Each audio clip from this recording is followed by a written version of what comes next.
আসসালামু আলাইকুম। ওয়ালাইকুম আসসালাম। কাদা সোজা করি। হুজুর দাঁড়ান। अच्छा আপনি যে টুপি ছাড়া শর্ট পাঞ্জাবি পরে আইছেন, আপনার পিছনে আমাদের নামাজ হবে?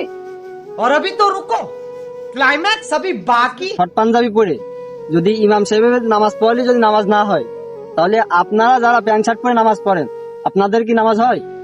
रुको जरा सबर करो। হুজুর গালাগালি দিলেই গুনাহ হয়, স্টাইল দিয়ে চুল কাটলেও গুনাহ হয়।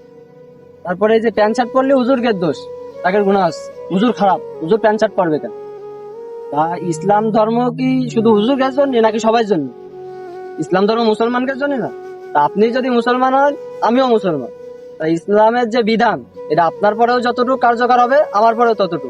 তাহলে আপনার আর আমার মধ্যে কেন ভেদাভেদ তৈরি করবেন? হ্যাঁ, বুঝাইতে পারি না। এটা বুঝতে হবে তো। শুধু হুজুরের দোষটা তো দেখলে হবে না যে হুজুর শর্ট পাঞ্জাবি, এটা তো পাঞ্জাবি। শর্ট পাঞ্জাবি তো এটা স্টাইল ঠিক আছে, বাট এটা যদি আমার জন্য পড়া যদি জায়েজ না হয়, তাহলে আপনিও পড়তে পারবেন না, যদি নিজেকে মুসলমান দাবি করেন।